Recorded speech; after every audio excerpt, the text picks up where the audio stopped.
The Discourses of Christ of the Last Days.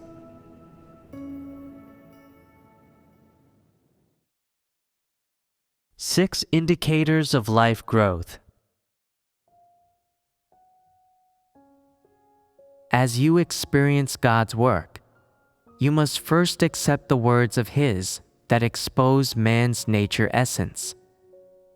If you are able to clearly see people's corrupt disposition and the truth of their corruption, and if you truly come to know yourself, then is this not the way forward for you to attain salvation?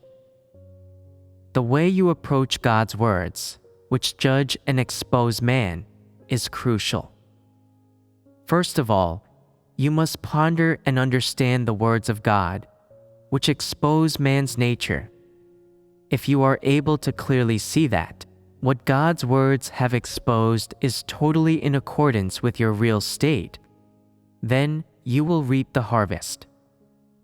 Some people, when they finish reading God's words, always compare them against others. They always think that they are aimed at others, and that the words God has spoken have nothing to do with them, no matter how stern they might be. This is troublesome. This kind of person does not accept the truth. Then how should you approach God's words? Every time you read any of God's words, you should compare them against yourself, cross-reference them to your own state, to your own thoughts and viewpoints, and cross-reference them to your own behavior. If you are truly comparable to them, and seek the truth to resolve your own problems, then in this way, you will reap the harvest. You should then use the reality of the truth you understand to go and help others. Help them understand the truth and resolve problems. Help them come before God and accept His words and the truth. This shows love for others, and you can reap the harvest from it. It benefits both you and others, a twofold harvest. Acting this way makes you a useful person in the house of God. If you possess such truth reality, then you are able to testify for God. Do you not then win God's acceptance? You should use the same methods to accept and submit to the remainder of the words with which God has exposed people, and then dissect yourself and come to know yourself. Do you know how to compare yourselves in this way? If God said that you were Satan, that you were a devil, that you have a corrupt disposition, and that you resist Him, then you might be able to compare these larger things against yourself. But when His words touch on certain other states and outpourings to ascertain what kind of person you are unable to compare them against yourself, and you cannot accept them. This is very troublesome. What does this mean? You do not truly know yourself, and you do not accept the truth. Isn't that the case? People need to slowly come to understand the words God uses to expose people like maggots, filthy demon, not worth a cent, trash, and good for nothing. Is God's objective in exposing people to condemn them? No. Then what is it? To have people know themselves and to cast off their corruption. That's right.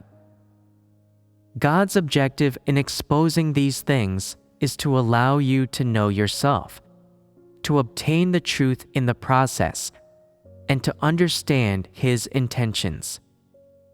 If God exposes you as a maggot, as a lowly person, as good for nothing, how should you practice? You might say, God says I am a maggot, so I'll be a maggot. God says I am good for nothing, so I'll be good for nothing. God says I am not worth a single cent, so I'll be a worthless piece of trash. God says I am a filthy demon, that I am Satan, so I'll be a filthy demon. I'll be Satan. Is this the way to obtain the truth? God's objective in saying these words, His ultimate objective in all His judgment, chastisement, and exposure, is to allow people to understand His intentions, to step onto the path of practicing the truth, knowing God, and submitting to Him. If people always misunderstand God as they walk this path, if they are often unable to fully accept His judgment and chastisement, and if their rebelliousness is too great, then what can they do? You must often come before God, accept His scrutiny, allow Him to lead you through repeated trials and refinement, and allow Him to arrange circumstances to cleanse you. People's corruption is so deep, they need God to cleanse them. If people do not have the will to do this, if they always indulge in comforts, if they are always muddle-headed, and if they do not seek the truth at all, then their hope of obtaining the truth is very slim. There are many practical manifestations of God scrutinizing the depths of people's hearts, which can be seen from the many things in people's corrupt dispositions which God exposes. Only God can see the things within man's nature essence. So, if you do not listen to God's words, do not live the way God has told you to, and do not believe in Him or do your duty in the way He has told you to, then you have no way to embark upon the path of satisfying God's intentions. You have no way to embark upon the right track of belief in God, and it is very difficult for you to attain salvation. Is what I say right? Can people satisfy God by believing in Him according to their own methods? People's methods, imaginings, and the ways and means they arrive at are not in accordance with the truth. So this kind of belief in God can never satisfy Him. I just spoke about the fourth indicator of how to judge whether or not a person has experienced growth in their life entry, which is the degree to which someone is able to submit to God in the people, events, and things they encounter. What determines the degree to which you are able to submit to God? If you are unable to comprehend or understand God's words, if you cannot at all grasp the things God says and requires, then can you submit to Him? This is far too difficult. So in the final analysis, what does someone need in order to achieve submission? To understand the truth. If a person understands the truth, is that not equivalent to understanding God's intentions? Only once they understand God's intentions can they gradually achieve submission to God and satisfaction of His intentions. In judging whether or not a person has experienced growth in their life entry, there is another key indicator, which is whether or not you are able to understand God's intentions and obtain the truth in the midst of the things you encounter. Now, when most of you encounter a matter or circumstance, how much truth are you able to understand from it? Are you able to obtain the truth from it? Do you obtain the truth in the majority of matters? Or are you unable to obtain the truth most of the time, always acting muddle-headedly and leaving loose ends? Most of the time, we leave loose ends. This is your true state. Most of the time, you are unable to obtain the truth. What does this show? It shows that your stature is very small, and when you encounter many matters, you do not have the stature or the truth reality necessary to solve problems. No matter whether you encounter trials or temptations, you do not stand firm in your testimony, so you do not have the truth reality. If you cannot see through your own problems, and you do not know how to seek the truth to resolve your own problems, then you have utterly failed. If you encounter the same kind of trial again, you will still be muddle-headed, and you will use the same method to resolve it and the same attitude in your approach to it. Does this not show a lack of growth? To what degree is your stature stuck right now? When things happen to you, you get confused, and then you search God's words, the hymns, and sermons and fellowships, as well as the various principles you usually use, or else you go find people to fellowship with. Is this the stature you are currently at? So is your stature great or small? Can you live independently with this kind of stature? Can you independently solve your problems? If you are currently at this stature, then as soon as you leave the church life, leave your brothers and sisters, leave the circumstances and places in which you do your duty, are you still able to follow God? Can you really follow Him to the very end? This is not yet known. It is also possible that after 3 or 5 years, you might still be following God, but your behavior and conduct, the goals you pursue, the direction of your life, your viewpoints on matters, the way you get along with others, and the attitude with which you treat matters, none of these things will have changed, and you will be no different from a non-believer. The only difference will be that you just call yourself a believer. You still believe in God in name only, and you still call yourself one of His followers. In essence, however, God is no longer in your heart. You no longer hold His way in your heart, and you have nothing to do with Him. Because you often come before God without knowing what to say in prayer to Him or what to seek, and have nothing to say to Him in your heart, you start to get farther away from God. When you encounter things, God's words do not act as your guide, nor do you know how to seek the truth, and you act according to your own imaginings. Have you not thus become a through and through disbeliever? What do I mean by these words? Before a person has obtained the truth, they always get confused when things happen to them. They do not know how to apply the truth, and they do not know how to deal with things in line with God's intentions. Regardless of whether you are in good or terrible circumstances, whether you are being tempted or tested, you are always at a loss. You merely passively cope with it, and you are unable to use a positive attitude or the truth to resolve things.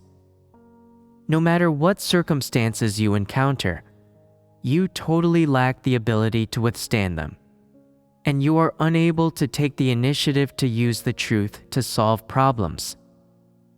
Even if you were to seek the truth right at that moment to resolve them, and try to satisfy God's intentions regarding this matter, you would be unable to do it.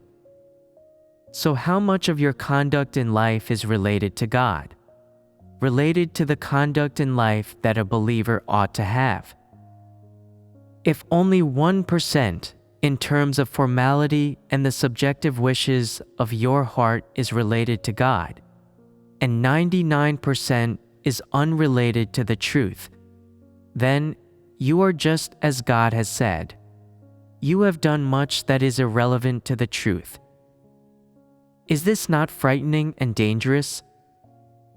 This is very frightening and very dangerous. So what are the problems people face? If people leave the circumstances that God has arranged, then they lose the opportunity to have God make them perfect. They become unworthy of God's thoughtful consideration, and they give up on the lessons that God deliberately arranges for them. This is the thing that grieves God the most. God arranges appropriate circumstances for people so that they can pursue the truth. If people give up on their duties, give up on pursuing the truth, do not read God's words, and are capable of departing from God at any time and place, then are they a sincere follower of God? Absolutely not. You can probably see this clearly. This is your real stature at the moment. People who do not pursue the truth do not understand God's intentions at all. If people do not at all understand the circumstances that God arranges for them, nor do they know how to pray to or fellowship with God, what kind of stature do these people have? Is it not that their stature is too small, and they do not know how to pursue the truth? If they do not know how to pursue the truth, then how can they obtain it? From a subjective perspective, you might think that you have cast everything away and that your belief in God is true, but in fact, you do not accept the truth, and God has not obtained your heart. Is this not the case? God has not obtained your heart, which means that in many matters, you are still capable of resisting and betraying God, and departing from God, to the point that you would even deny God's existence. Not only can you not submit to God, not be loyal to God, and not fear God, but you are also capable of resisting and betraying God at all times and places. This is the situation that people are in before they have obtained the truth. What is my purpose in saying all this to you? Why do I say these words? Is it to douse you with cold water? These words are a wake-up call for you and will benefit you. As a believer, if you do not obtain the truth, you will never gain God, and He will have no way to gain you. Thus, pursuit of the truth in your belief in God is the most important thing. To pursue the truth, one must focus on practicing the truth. But where should one begin to practice the truth? There are no regulations for this. You should practice whichever aspects of the truth you understand. If you have started a duty, then you should start practicing the truth in the performance of your duty. In the performance of your duty, there are many aspects of the truth to practice, and you should practice whichever aspects of the truth you understand. For example, you can start by being an honest person, by speaking honestly, and by opening your heart. If there is something about which you are too embarrassed to speak with your brothers and sisters, then you should kneel down and tell it to God through prayer. What should you say to God? Tell God what is in your heart. Do not give empty pleasantries or attempt to deceive Him. Start with being honest. If you have been weak, then say you have been weak. If you have been wicked, then say you have been wicked. If you have been deceitful, then say you have been deceitful. If you have had vicious and insidious thoughts, tell God about them. If you are always competing for status, tell Him this too. Let God discipline you. Let Him arrange environments for you. Allow God to help you get through all your difficulties and resolve all your problems. You should open up your heart to God. Do not keep it shut. Even if you shut Him out, He can still scrutinize you. However, if you open up your heart to Him, you can gain the truth. So which path should you choose? You should open up your heart and tell God what is in your heart. By no means should you say anything false or disguise yourself. You should start by being an honest person. For years, we have been fellowshipping on the truth concerning being an honest person. And yet today, there are still many people who remain indifferent, who speak and act only according to their own intents, desires, and aims, and to whom it has never occurred to repent. This is not the attitude of people who are honest. Why does God ask people to be honest? Is it to make it easier to understand people? Certainly not. God requires people to be honest because God loves and blesses honest people. Being an honest person means being a person with conscience and reason. It means being someone who is trustworthy, someone whom God loves, and someone who can practice the truth and love God. Being an honest person is the most fundamental manifestation of possessing normal humanity and living out a true human likeness. If someone has never been honest, or considered being honest, then they cannot understand the truth, much less can they gain the truth. If you don't believe me, go and see for yourself, or go and experience this for yourself. Only by being an honest person can your heart be open to God. Can you accept the truth? Can the truth become your life? And can you understand and gain the truth?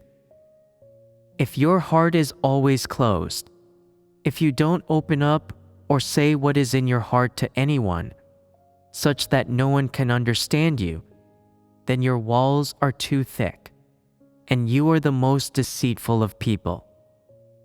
If you believe in God, yet cannot purely open yourself up to God, if you can lie to God or exaggerate to deceive God, if you are incapable of opening your heart to God and can still speak in circles and hide your intentions, then you will only harm yourself, and God will ignore you and not work in you.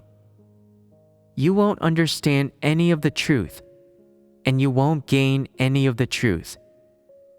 Now, can you see the importance of pursuing and gaining the truth? What is the first thing you should do to pursue the truth? You should be an honest person. Only if people seek to be honest can they know how deeply corrupted they are, whether or not they really have any human likeness, and clearly take their own measure or see their deficiencies. Only when they are practicing honesty can they become aware of how many lies they tell and how deeply hidden their deceit and dishonesty are. Only while having the experience of practicing being honest can people gradually come to know the truth of their own corruption and know their own nature essence, and only then will their corrupt dispositions be constantly purified. Only in the course of their corrupt dispositions being constantly purified will people be able to gain the truth. Take your time experiencing these words. God does not perfect those who are deceitful. If your heart is not honest, if you are not an honest person, then you will not be gained by God. Likewise, you will not gain the truth, and will also be incapable of gaining God. What does it mean if you do not gain God? If you do not gain God, and you have not understood the truth, then you will not know God, and so there will be no way you can be compatible with God, in which case you are the enemy of God. If you are incompatible with God, God is not your God. And if God is not your God, you cannot be saved. If you do not seek to attain salvation, why do you believe in God? If you cannot attain salvation, you will forever be a bitter enemy of God, and your outcome will be set. Thus, if people wish to be saved, then they must start by being honest. In the end, those who are gained by God are marked with a sign. Do you know what it is? It is written in Revelation, in the Bible, and in their mouth was found no lie. They are without blemish. Who are they? They are those who are saved, perfected, and gained by God. How does God describe these people? What are the characteristics and expressions of their conduct? They are without blemish. They speak no lies. You can probably all understand and grasp what speaking no lies means. It means being honest. What does without blemish refer to? It means doing no evil. And what foundation is doing no evil built on? Without any doubt, it is built upon the foundation of fearing God. To be unblemished, therefore, means to fear God and shun evil. How does God define someone without blemish? In God's eyes, only those who fear God and shun evil are perfect. Thus, people who are unblemished are those who fear God and shun evil, and only those who are perfect are unblemished. This is totally correct. If someone lies every day, is that not a blemish? If they speak and act according to their own will, is that not a blemish? If they always ask for recognition when they act, always asking God for a reward, is that not a blemish?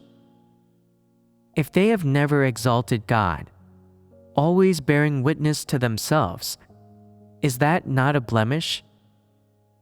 If they do their duty perfunctorily, act opportunistically, harbor evil intentions, and slack off, is that not a blemish? All these revelations of corrupt dispositions are blemishes. It's just that before people understand the truth, they do not know it. Right now, you all know that these revelations of corruption are blemishes and filth. Only once you understand a little bit of the truth can you have this kind of discernment. All that pertains to revelations of corruption is related to lies. The Bible's words, "found no lie," are the key element to reflecting on whether or not you have blemishes. So, in judging whether or not a person has experienced growth in their life, there is one more indicator, which is whether or not you have entered into being an honest person. How many lies can be found in the things you say, and whether your lies are gradually decreasing or if they are the same as before. If your lies, including your disguising and deceiving words, are gradually decreasing, that proves that you have started to enter into reality, and your life is growing. Is this not a practical way to look at things? If you feel like you have already experienced growth, but your lies have not decreased at all, and you are basically the same as a non-believer, then is this a normal manifestation of entering into the truth reality? When someone has entered into the truth reality, they will at the very least speak much fewer lies. They will basically be an honest person. If you lie too much and your words are too adulterated, this proves that you have not changed at all, and you are not yet an honest person. If you are not an honest person, then you do not have life entry, and so what growth can you experience? Your corrupt disposition is still intact, and you are a non-believer and a devil. Being an honest person is an indicator by which to judge whether or not a person has experienced growth in their life. People must know how to compare these things against themselves and know how to take their own measure. In all, how many indicators of whether a person has experienced growth in their life entry have we fellowshipped about? 6. Summarize what these 6 things are. The first is whether or not someone believes in their heart that choosing the path of believing in God is correct and perfectly natural and justified, whether they have already determined that this path is the correct path in life, and whether they have the determination and will to follow God without being in two minds about it. The second is whether or not they have changed their viewpoints regarding people, the world, this society, life's path, goals, and direction, and the meaning and value of life. The third is whether or not people have a normal relationship with God. The fourth is whether or not they are able to submit to God in the people, events, things, and circumstances they encounter, and the degree to which they are able to submit. The fifth is whether or not people can come to an understanding of God's intentions and obtain the truth when things happen to them. The sixth is whether or not they have entered into being an honest person. You must frequently examine yourselves to see whether or not you have entered into these things, and fellowship on them in gatherings. If you do not always focus on these things, your life will have no way to grow, and your disposition will have no way to change. People get results in whichever things they focus on, wherever they put forth effort. If you always focus on doctrine, then you will only obtain doctrine. If you focus on getting status and power, then your status and power might be stable, but you will not have obtained the truth, and you will be eliminated. Regardless of the duty you do, life entry is the important thing. You cannot relax in this regard, nor can you be neglectful.